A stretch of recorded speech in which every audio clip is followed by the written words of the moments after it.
Assalamualaikum warahmatullahi wabarakatuh. Perkenalkan, nama saya Deni Swati, NIM D02180006. Nah, baik, di sini saya akan menjelaskan beberapa bagian tentang proyek akhir tugas kami, yaitu di mana kami akan mengambil judul tentang sistem penjualan pakaian berbasis website.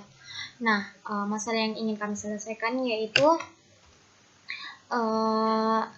internet sangat amat dikenal oleh publik dengan jaringan yang terbuka serta bebas hambatan. Nah, semakin maraknya perkembangan teknologi komunikasi dan informasi dengan internet memudahkan setiap penggunanya untuk mengakses informasi dari tempat yang berjauhan kapan saja dan di mana saja. Oleh karena itulah, dengan akses yang semakin dimudahkan dengan perkembangan dunia internet ini, tidak sedikit orang yang memanfaatkannya. Nah, salah satunya yaitu melakukan jual beli secara online melalui website tertentu. Kemudian adapun solusi yang kami tawarkan serta yang akan menggunakan sebuah sistem website ini, yaitu banyaknya masyarakat yang ingin membeli fashion yang up to date atau masa terkini. Kemudian karena fashion sangat penting dengan bagi semua kalangan, terutama bagi kalangan muda dan kalangan muda, serta kalangan tua pun tidak ingin ketinggalan. Nah, untuk menyemarakkan dunia fashion terkini, kami ingin menampilkan fashion yang tidak hanya modis di kalangan muda, juga di kalangan tua. Nah, melalui sebuah website yang telah kami rancang.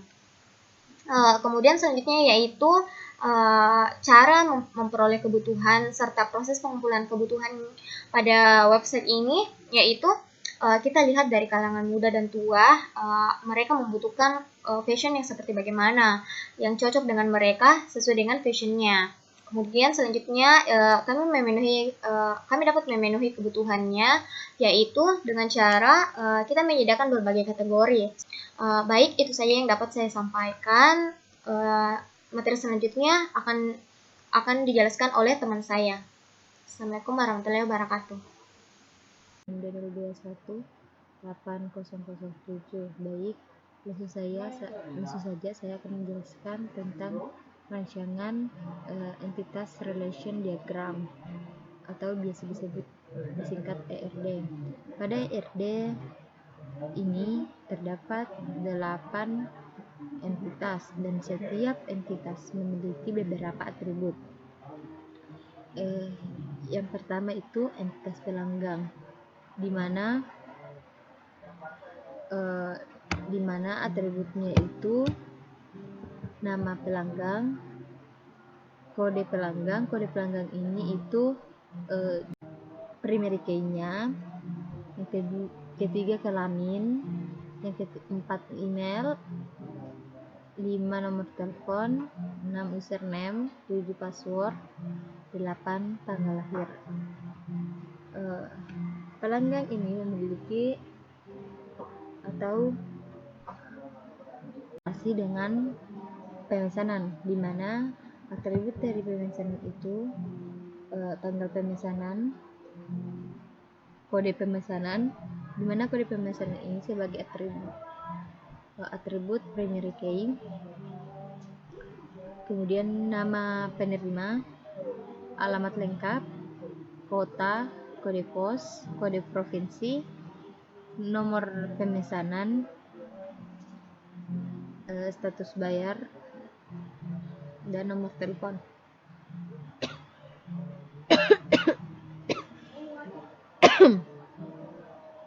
Pemesanan di sini memiliki 2 relasi, yaitu relasi dengan atribut dengan entitas provinsi, dengan relasi dengan entitas barang, yaitu kita ke relasi entitas provinsi, di mana di sini memiliki 3 atribut, yaitu kode provinsi, nama provinsi, dan biaya kirim.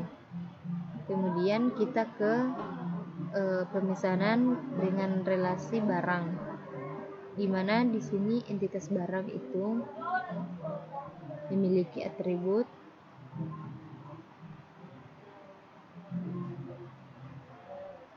kode barang, nama barang, harga jual, kategori, file gambar, stok, dan keterangan. Entitas barang itu memiliki relasi dengan kategori, di mana atribut kategori yaitu nama kategori dan kode kategori. Yang entitas kategori memiliki relasi dengan keranjang, itu di mana entitas keranjang ini memiliki atribut ID, kode barang, harga, kode pelanggan, jumlah, dan tanggal. Di sini yang menjadi primary key-nya yaitu ID. Pemesanan juga memiliki relasi ke pemesanan item, di mana atributnya yaitu nama item, di mana atributnya yaitu ID, nomor pemesanan, kode barang, harga, dan jumlah.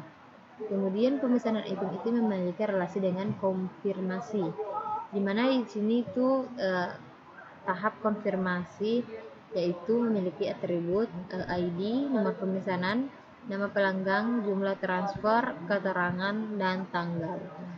Sekian penjelasan tentang rancangan ERD dari saya. Sekian, assalamualaikum warahmatullahi wabarakatuh.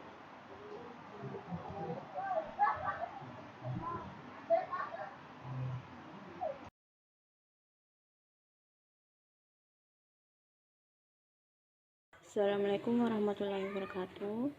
Perkenalkan, nama saya Fadila Yulia Pesari dengan NIM D021847. Baiklah, di sini saya akan menjelaskan mengenai use case diagram website Toko Jelita. Bisa dilihat di sini terdapat gambar use case diagramnya. Nah, di sini ada 3 aktor, yaitu pembeli, user, dan manager. Pembeli di sini bisa melakukan 3 proses, yaitu proses pemesanan, bayar, dan kirim barang. Nah, user juga terhubung untuk kirim barang di sini. Untuk pembeli, pada proses pemesanan di sini dapat melakukan pilih barang dan isi data pesanan. Lalu untuk proses bayarnya di sini bisa memasukkan konfir pembayaran. Lalu pada kirim barang di sini berhubungan dengan user. User mengirim barang, lalu pembeli memasukkan konfirmasi pembayaran di sini. Nah, untuk proses bayar juga user juga ikut andil. Lalu selain itu user terhubung dengan proses laporan data, di mana manajer juga terhubung di sini. Lalu pada proses laporan data ini terjadi laporan, isinya laporan data pemesan dan laporan barang terkirim. Artinya pembeli yang sudah melakukan proses pemesanan diproses oleh user untuk memasukkan laporan data pemesan dan laporan barang terkirim dalam proses laporan data ini. Dan selanjutnya manajer pun dapat melihat proses yang terjadi di laporan data. Nah, selain itu manajer juga melakukan proses keuangan, di mana dalam proses keuangan ini keluarannya yaitu rekening transaksi bayar, artinya bukti pembayaran dari pemesanan dimasukkan ke dalam keuangan. Nah, selanjutnya lebih jelasnya dijelaskan dalam use case skenario website Toko Jelita. Yang pertama itu ada use case skenario pemesanan. Yang tadi di sini pemesanan. Nah, dalam pemesanan ini nama use case-nya itu pemesanan. Aktornya pembeli dan user. Lalu precondition yaitu pembeli dapat melihat katalog pakaian. Adapun flow of event Yang pertama, aktor dapat ataupun aktor di sini yaitu pembeli dapat melihat katalog pakaian. Yang kedua, pembeli memilih barang yang akan dipesan. Lalu sistem di sini akan menampilkan formulir pemesanan. Nah, yang ketiga, aktor dapat mengisi data pemesanan sesuai formulir. Lalu setelah mengisi data pemesanan, maka sistem akan menyimpan data pembeli. Nah, selanjutnya user akan merekap data pemesan. Post condition yaitu user merekap data pemesan. Yang kedua ada use case skenario bayar. Nama use case-nya yaitu bayar, aktornya di sini pembeli dan user. Precondition yaitu user merekap data pemesan. Flow of event. Yang pertama, aktor user dapat mengirimkan email konfirmasi pemesanan total harga barang dan biaya pengiriman. Lalu pembeli dapat membayar biaya lewat transfer. Lalu aktor user dapat mengecek data transaksi. Adapun post condition-nya yaitu user mengecek data transaksi. Nah, yang selanjutnya use case skenario kirim barang. Nama use case-nya yaitu kirim barang. Aktornya atau yang dapat melakukan proses tersebut yaitu pembeli dan user. Nah, adapun precondition yaitu user mengecek data transaksi. Flow of event. Nah, di sini aktor user dapat mengecek data transaksi pembayaran. Nah, sistem memvalidasi data transaksi tersebut. Lalu aktor user mengirimkan konfirmasi terjadinya transaksi pembayaran. Nah, sistem menyimpan data transaksi. Lalu aktor pembeli menerima konfirmasi dari user. Lalu aktor user mengirim barang ke pembeli. Nah, sistem di sini menyimpan data barang terkirim. Lalu aktor pembeli menerima barang. Post condition yaitu pembeli menerima barang. Adapun use case skenario laporan data. Nama use case-nya yaitu laporan data. Aktornya user dan manager. Precondition, pembeli menerima barang. Flow of event, di sini aktor user membuat laporan pemesanan, lalu aktor manager mengecek laporan data pemesan. Nah, sistem ini simpan dan validasi laporan. Selanjutnya, aktor user membuat laporan barang yang sudah terkirim. Lalu aktor manager mengecek laporan data pemesan. Nah, sistem simpan dan validasi laporan. Post condition, simpan dan validasi laporan. Selanjutnya yang terakhir yaitu use case skenario keuangan. Nama use case-nya yaitu keuangan, aktornya manager. Precondition, simpan dan validasi laporan. Nah, flow of event. Yang pertama, aktor manager mengecek rekapitulasi transaksi bayar. Nah, sistem di sini menyimpan dan validasi. Jadi, post condition-nya yaitu menyimpan dan validasi laporan. Nah, mungkin itu saja penjelasan dari saya. Oleh bidang kurangnya mohon dimaafkan. Wassalamualaikum warahmatullahi wabarakatuh. Oke, assalamualaikum warahmatullahi wabarakatuh. Perkenalkan, nama saya Asrul Parawansyah dengan NIM D0218-510. Di sini saya akan melanjutkan pembahasan dari yang sebelumnya, dan di sini saya akan membahas tentang kelas diagram. Nah, kelas diagram, pengertian dari kelas diagram yaitu visual dari struktur sistem program pada jenis-jenis yang dibentuk. Kemudian kelas program merupakan alur jalannya database pada sebuah sistem ataupun program. Menurut para ahli, Schatzinger Diagram kelas atau kelas diagram menjelaskan struktur sistem dari segi pendefinisian. Kelas-kelas yang akan dibuat untuk dibangun menjadi sebuah sistem. Nah, adapun fungsi dan manfaat kelas diagram, yang dimana pertama itu menjelaskan suatu model data untuk program informasi, tidak peduli apakah model data tersebut sederhana ataupun kompleks. Kemudian dengan menguasai kelas diagram, maka akan meningkatkan pemahaman mengenai gambaran umum skema dari suatu program. Selanjutnya, mampu menyatakan secara visual akan kebutuhan spesifik suatu informasi, serta dapat berbagi informasi tersebut ke seluruh bisnis.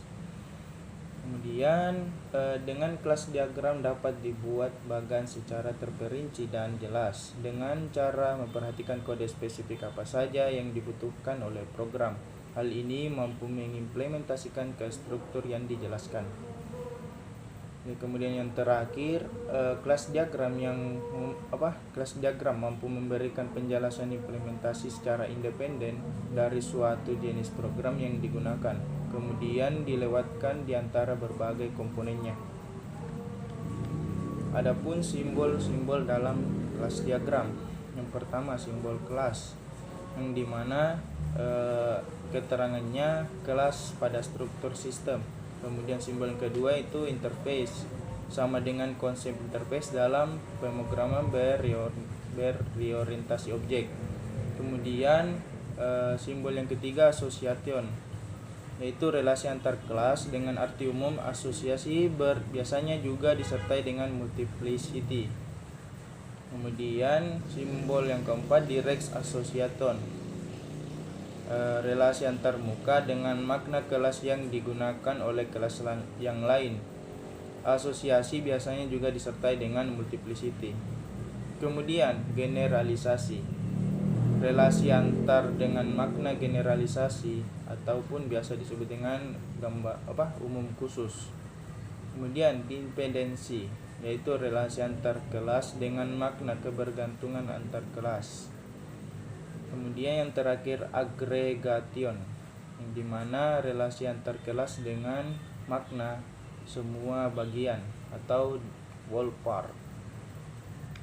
Di sini ada contoh kelas diagram yang digunakan dalam website kelompok kami, yang dimana kelas-kelas tersebut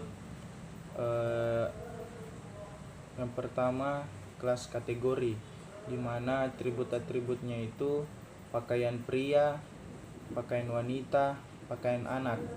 Kemudian operasinya yaitu memilih barang. Kemudian akan dialihkan ke berdasarkan kategori, berdasarkan atribut.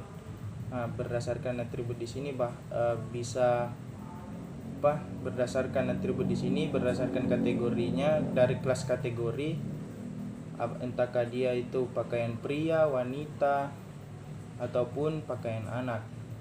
Kemudian dalam pakaian pria, wanita dan anak terdapat atribut ID dalam barang, nama barang, harga, kemudian detailnya barang, kemudian dan juga yang terakhir itu gambar barang.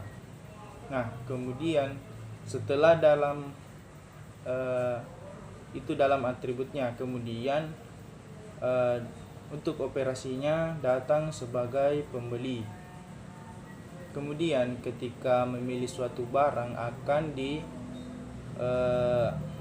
akan dilanjutkan ke kelas keranjang, yang dimana kelas keranjang memiliki atribut ID, nama produk, jumlah, dan harga. Adapun operasi dalam kelas ini yaitu detailnya keranjang, kemudian hapus keranjang. Kemudian kemudian akan diarahkan ketika dilanjutkan akan diarahkan ke metode pembayaran. Nah, metode pembayaran ini di kelas pembayaran. Nah, dalam kelas pembayaran ini adapun atribut-atribut dalam kelas ini yaitu nama dari si pembeli tadi, alamat dari pembeli, nomor telepon, jasa pengiriman, dan juga metode pembayaran. Kemudian operasinya yaitu input transaksi. Kemudian hasil dari input transaksi ini diarahkan ke invoice. Nah, invoice ini kelas invoice. Kelas invoice ini atributnya ada ID, nama pemesan, alamat dari pemesan, tanggal waktu pemesan, kemudian batas pembayaran pemesan, jumlah pesanan, batas pembayaran, jumlah pesanan, harga persatuannya, kemudian total dari seluruh pembayaran seluruh pesanannya. Adapun operasi yang ditampilkannya itu detail pemesanan, hapus pemesanan, tambah pemesanan, hapus pemesanan dan juga tambah pemesanan.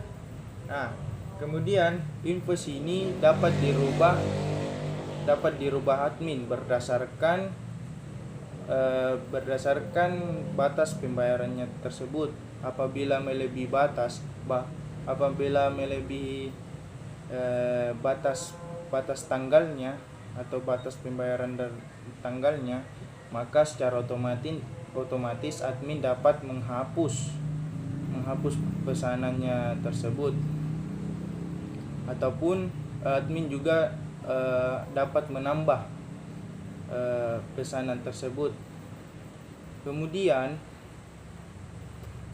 dalam kelas admin ini terdapat atribut nama dan kodenya admin.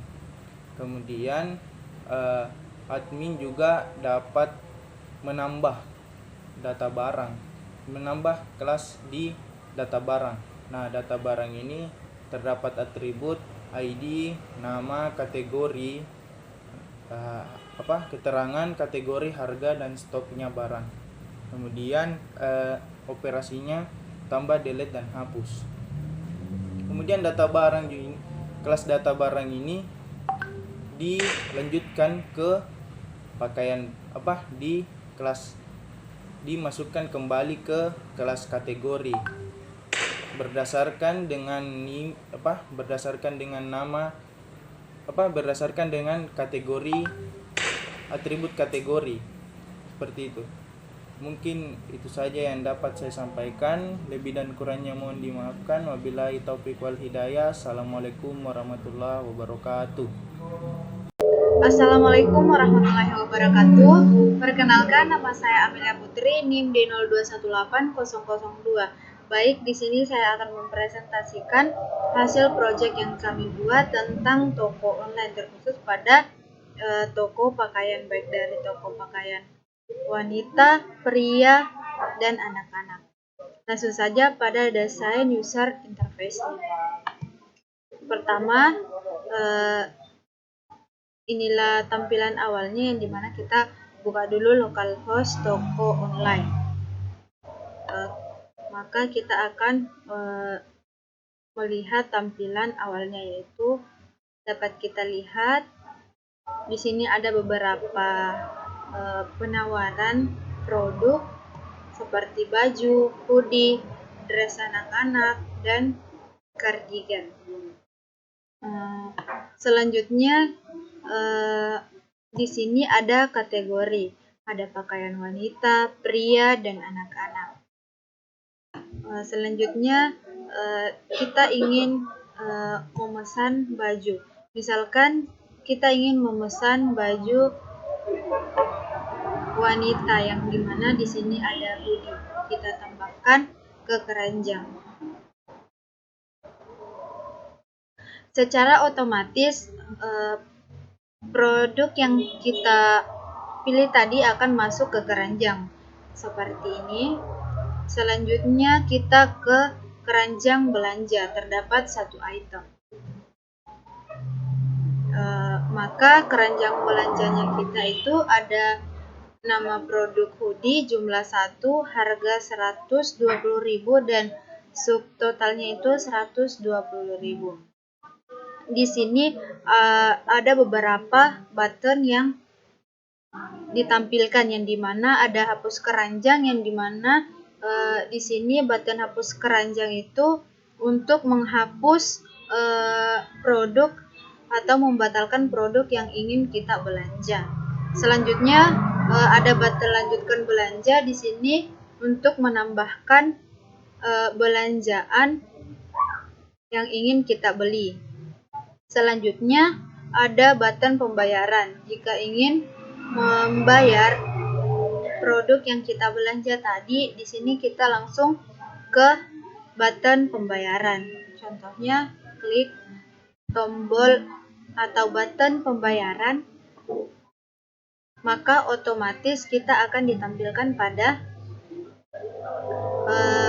tampilan pembayaran, di mana di sini terdapat total bayar Anda 120.000. Di sini input alamat pengiriman dan pembayaran. Misalkan namanya itu Amelia. Terus alamat Campalagian,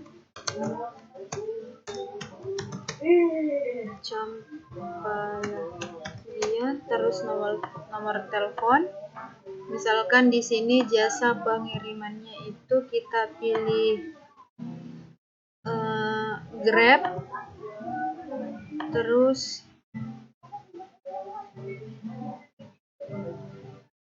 BRI, terus kita pilih pesan.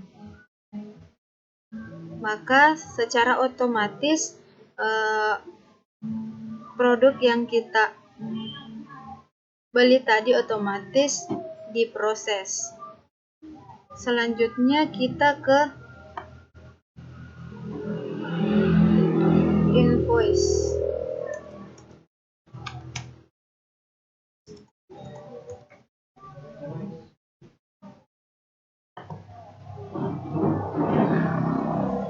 Jadi dapat kita lihat ada data invoice-nya, di mana tadi kita memasukkan nama, terus di sini ada Amelia, alamat Campalagian, tanggal pemesanannya itu seperti ini, dan batas pemesanannya. Maka kita lihat detailnya. Ini detail pemesanan. ID barang, nama produk hoodie, jumlah 1, harga 120.000 dan subtotal 120 dan grand total 120. Selanjutnya kita ke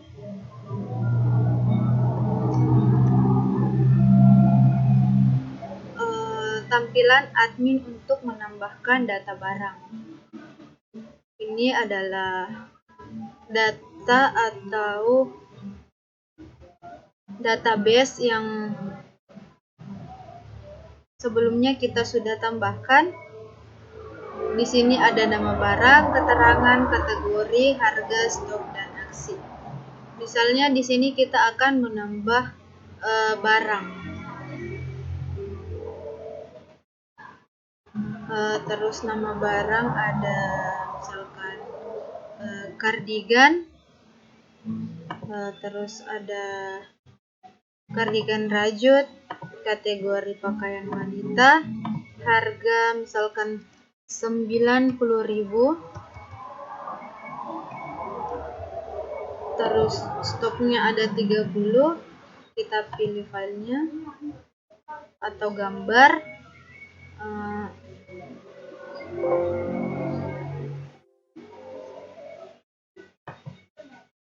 kita pilih ini, terus kita open, terus kita simpan. Secara otomatis data yang kita tambahkan tadi atau produk yang kita tambahkan tadi akan tampil pada tampilan awal. Contohnya seperti ini. Ini sudah tampil tadi kardigan dengan harga 90.000. Terus untuk kardigan akan detail.